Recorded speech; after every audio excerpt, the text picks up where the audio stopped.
अधिक्य होईल सुनेत्रा वहिनीचं रेकॉर्ड हे भारतामध्ये नंबर 1चं आपल्याला मतदान मतमोजणी घेतल्यानंतर लक्षात येईल की सुनेत्रा वहिनी सर्वात नंबर 1नी पूर्वी कधीच एवढं मतधिक्य मिळालं नव्हतं, एवढं मतधिक्य सुनेत्रा वहिनीला मिळेल आणि वहिनीचा कार्यक्रम घेतलेला आहे. बारामती पोटनिवडणुकीचा प्रचार जो आहे आता अंतिम टप्प्यात आलेला आहे. खरं तर मोठा फायटर समोर नाहीये जो तुमचा उमेदवार आहे, मात्र मताधिक्य होणं गरजेचं आहे. काय आव्हान करणार? 100% त्या बाबतीमध्ये मताधिक्य होईल. सुनेत्रा वहिनीचं रेकॉर्ड हे भारतामध्ये नंबर 1चं आपल्याला मतदान मतमोजणी घेतल्यानंतर लक्षात येईल की सुनेत्रा वहिनी सर्वात नंबर 1नी पूर्वी कधीच एवढं मतधिक्य मिळालं नव्हतं, एवढं मतधिक्य सुनेत्रा वहिनीला मिळेल आणि वहिनी मोठ्या मतधिक्याने विजयी होतील. तुम्ही कधी प्रचारात सक्रिय होणार? मी 2 दिवस प्रचारातच होतो.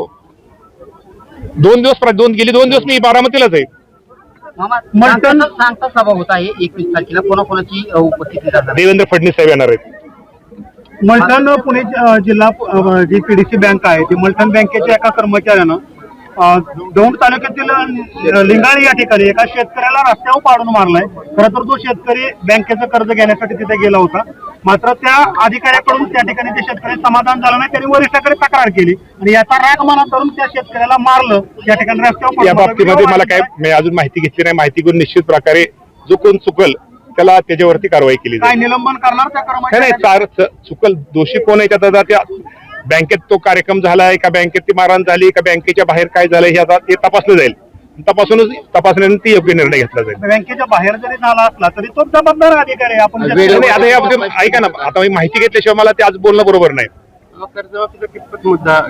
कर्जमाफी शेतकऱ्यांच्या बाबतीमध्ये लवकरच निर्णय होईल. माझ्या शेतकऱ्यांना कर्जमाफी ही देवेंद्र फडणवीस साहेब, एकनाथजी शिंदे साहेब, सुनेत्रा वहिनी पवार आणि दिवंगत अजितदादा पवार साहेबांनी पाचतानाच हा निर्णय झालेला आहे.